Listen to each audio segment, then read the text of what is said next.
Hello guys, मैं हूं मुस्तकीम अफसर और गॉड इज वन क्लासेस पर आप सभी का स्वागत करता हूं। तो बने रहिए मेरे साथ। मैं जैसे कि आपको बता दूं, जो पिछली वीडियो है मेरी, मैं उसको पार्ट ऑफ स्पीच से मैंने शुरू किया है और जहां तक की ग्रामर में कोशिश है मैं कंप्लीट ग्रामर पढ़ाऊंगा आपको। तो मेरे साथ बने रहिए। आज का टॉपिक है मेरा कंजक्शन। तो सीखते हैं, चलो कंजक्शन। देखिए, कंजक्शन यानी कंजक्शन एक ऐसा शब्द, यानी कंजक्शन का मतलब क्या होता है? संयोजन या संयोजक। डेफिनेशन यानी इसकी जो परिभाषा होती है, a conjunction is a word which join two or more than two words, phrase या क्लॉज और सेंटेंस। यानी संयोजन एक ऐसा शब्द है, संयोजन एक ऐसा शब्द है जो दो या दो से अधिक शब्दों या वाक्यांशों या उपवाक्यों को या सेंटेंसों को आपस में जोड़ता है। वो क्या कहलाता है? कंजक्शन कहलाता है। मैं एक बार फिर से बता दूं, जिस तरीके से मैंने कहा, जैसे कि ये वाक्य या उपवाक्य या फिर वाक्यांश जो शब्द लेते हैं हम लोग, क्या लिख सकते हैं यहाँ इसके लिए? जिस तरीके से मैंने कहा वाक्य, तो वाक्यांश लिख सकते हैं, फ्रेज वाक्यांशों, ठीक है, वाक्यांशों। अब देखिए, मैं आपको बता दूं कि ये फ्रेज क्या होता है या उपवाक्य क्या होता है। जैसे फ्रेज वाक्यांश, यानी कोई भी चीजें हम किसी को किसी के माध्यम से कहते हैं, किसी को किसी अपनी अपनी भाषा के रूप में कहते हैं, वो वाक्यांश होता है। उपवाक्य, जिस तरीके से मैंने कहा क्लॉज, क्लॉज का मतलब होता है छोटे छोटे टुकड़े। जैसे ही गोज, वह जाता है। एग्जांपल बता दूं, यानी क्लॉज क्या होता है? क्लॉज जैसे मैं बोल दूं ही गोज, वह जाता है, तो देखिए ये सेंटेंस नहीं है, यानी क्लॉज है, सेंटेंस का एक टुकड़ा है, छोटा सा भाग है, उसको कहते हैं उपवाक्य। अब वाक्य क्या है कि वह स्कूल जा रहा है ना, तो he is going to school. अब ये हमारा सेंटेंस बन गया। वैसे मैं आपको बता दूं, जो कंजक्शन है हमारे, वो 3 प्रकार के होते हैं। चलिए मैं बताता हूं आपको kinds of conjunction.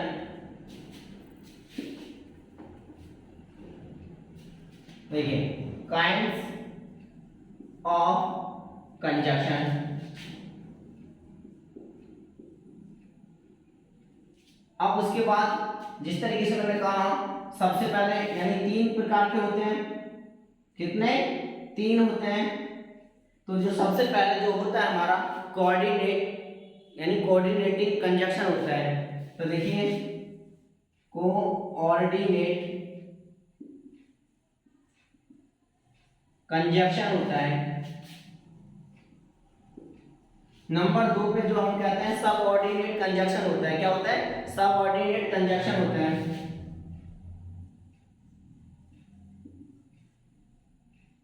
Subordinating conjunction होता है।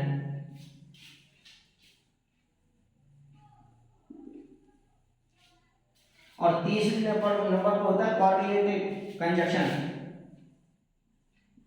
कॉर्लेटिव कंजक्शन यानी मैं आपको एक बार फिर से बता देता हूं, कॉर्लेटिव जो कंजक्शन होता है, कॉर्लेटिव जो कंजक्शन, जिस तरीके से मैंने कहा, ये जो संयोजक है, जो कंजक्शन है, वो हमारे कितने प्रकार के होते हैं? 3 प्रकार के होते हैं। कोऑर्डिनेट कंजक्शन, सबऑर्डिनेट कंजक्शन और कॉर्लेटिव कंजक्शन। अब इसके बाद मैं आपको आज जो बताने वाला हूं, वो कोऑर्डिनेट कंजक्शन बताने वाला हूं। तो बने रहिए मेरे साथ में, सीखने का प्रयास करते हैं। ज्यादा से ज्यादा यानी मेरी वीडियो को शेयर करें और लाइक करें, प्लीज सपोर्ट मी।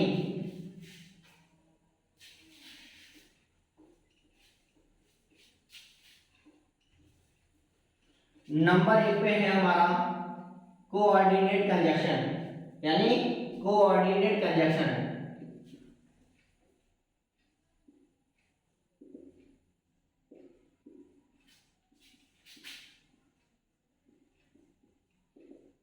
देखिए, मैं बता दूं, इसकी एक ट्रिक आती है, वो होती है फैन बॉय, फैन बॉयज। यानी फैन बॉयज का मतलब ये कोई मतलब नहीं है, यहाँ पे हम सिर्फ मनी ट्रिक रखी है कि इसमें कौन कौन सी चीज आती हैं। जैसे एफ का मतलब क्या होगा, ए का मतलब क्या होगा, एन का मतलब क्या होगा, बी का मतलब उसके बाद ओ, फिर बाई, फिर सी यानी एस, सॉरी। तो देखिए मैं बताता हूँ, एफ से होता है फॉर का अर्थ होता है के लिए, एंड का मतलब होता है और एन का मतलब होता है नॉर। क्या होता है? नॉर, यानी ना तो ना। उसके बाद में बीयूटी बट हो सकता है। ओ का मतलब क्या होता है? और, या तो, और या येट। अब उसके बाद सो का मतलब होता है इसलिए, सो का मतलब इसलिए। तो देखिए मैं बता दूं आपके लिए इसकी हिंदी, इसका मतलब होता है के लिए, इसका मतलब और, इसका मतलब ना तो ना, ना तो ना, या लेकिन, किंतु, इस तरीके से कुछ शब्द मिलते हैं आपको। या तो या, इसका मतलब तक, अभी तक, ठीक है। उसके बाद में सो इसलिए, क्या होता है? इसलिए। तो देखिए मैं आपको बता दूं, जिस तरीके से मैंने ये ट्रिक बताई आपको फैन वॉइस ये कोऑर्डिनेटिंग कंजक्शन का है। तो देखिए मैं आपको सबसे पहले फॉर का उपयोग बताता हूँ, फिर उसके बाद एंड का, फिर नॉर का, फिर बट का, और ये मतलब ये सारे स्टेप बाय स्टेप के आपको प्रयोग बताता हूँ। तो बने रहिए, सीखिए मेरे साथ। एक बार आप स्क्रीन शॉट ले लें इसका। Thank you. चलिए मैं बताता हूँ नंबर 1 पर। एफ का मतलब बताता हूँ, जिस तरीके से मैंने कहा फॉर, तो जैसे कि मैं बोल दूं यह पेन आपके लिए, यह कलम आपके लिए,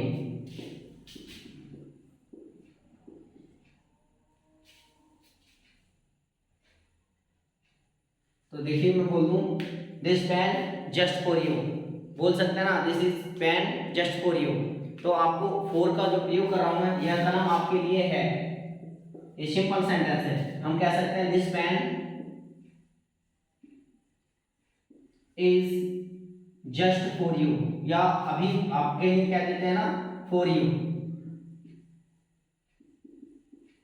फॉर यू। तो ये जो मैंने कहा फॉर का प्रयोग यानी F4 बना दिया। अब मैं बताता हूं आपके लिए, देखिए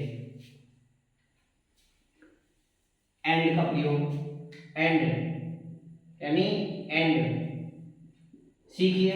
जिस तरीके से मैं कह दूं कि सीता और गीता घर जा रही हैं,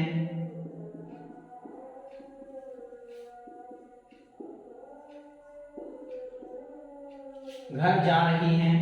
अब देखिए मैं बताता हूं, अगर मैं लिखता हूं आपके लिए कि सीता घर जा रही है, तो लिखते सीता इज, है ना, Sita is going to house, या गीता घर जा रही है। मैं एक बार फिर से बताता हूं इसके लिए, देखिए सीता घर जा रही है, गीता घर जा रही है। तो देखिए सबसे पहले मैं लिखता हूं Sita is going to house, फिर मैं लिख सकता हूं गीता इज गोइंग टू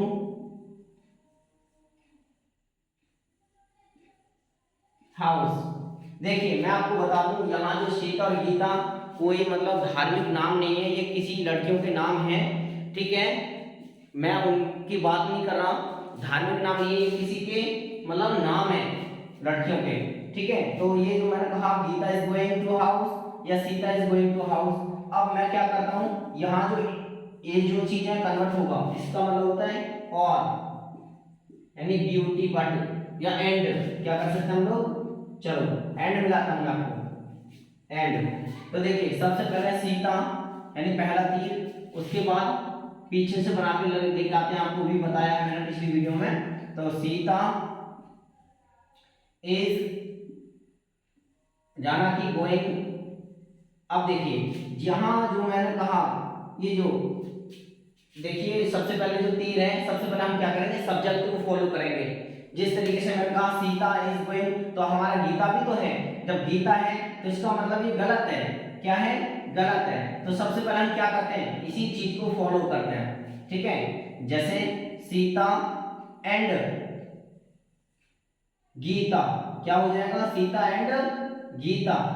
अब उसके बाद मैंने कहा ये सिंगुलर नहीं रहा, यहाँ जब सिंगुलर था तो इसका प्रयोग करा था, अब ये सिंगुलर नहीं है, अब ये है प्लूरल, यानी एक से अधिक का होना प्लूरल कहलाता है। Sita and Gita are going, क्या लगेगी, आर गोइंग टू हाउस। देखिए आप इसका भी विशेष ध्यान रखें, ठीक है, आर गोइंग, तो देखिए मैंने एंड का भी प्रयोग बता दिया आपको, Sita and Gita are going to house. अब देखिए नंबर तीसरे पे हमारा नॉर, क्या है, नॉर।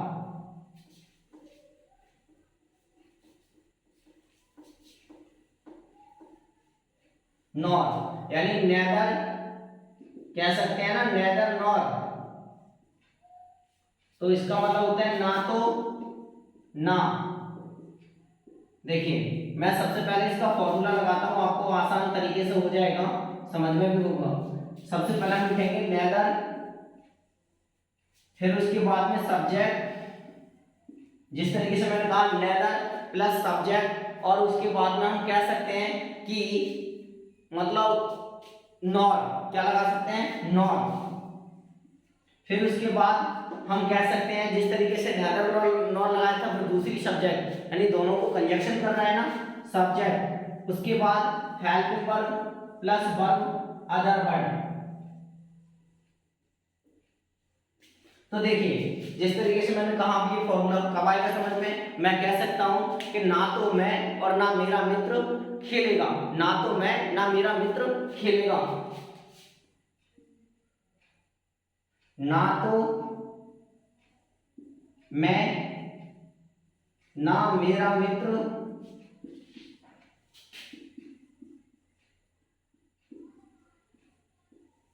खेलेगा।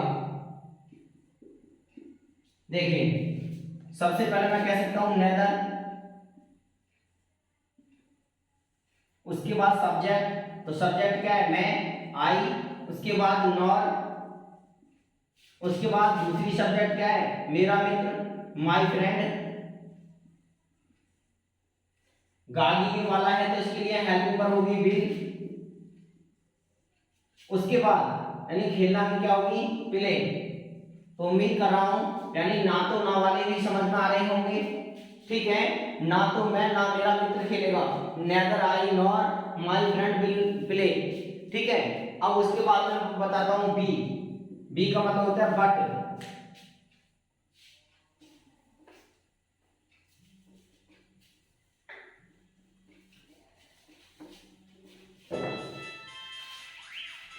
अब देखिए यूज ऑफ बट,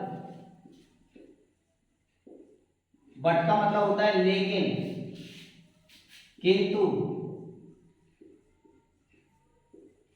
ठीक है। अब मैं बताता हूं जिस तरीके से मैं कह सकता हूं, वह गरीब है, गरीब है लेकिन ईमानदार है।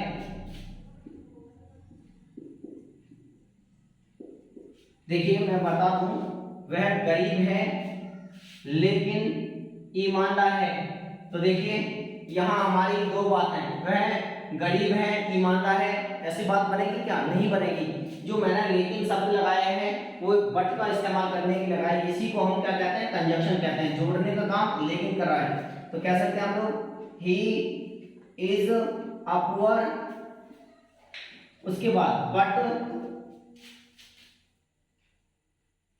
नहीं, ले वह गरीब है लेकिन वह ईमानदार है, कह सकते हैं ना, लेकिन वह ईमानदार है।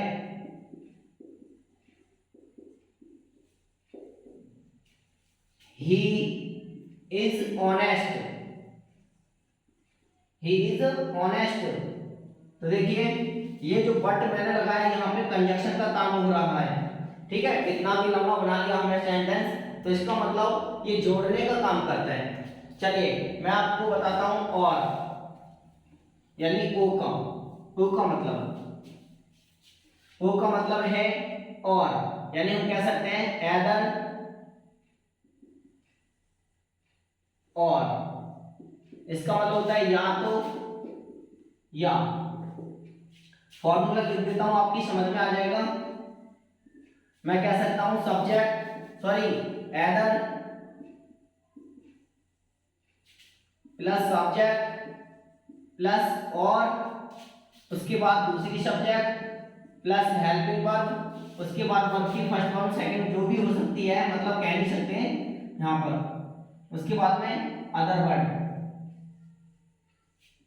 देखिए मैं बता सकता हूँ, या तो महक या लक्ष्मी पत्र लिख रही है, या तो महक या लक्ष्मी पत्र लिख रही है।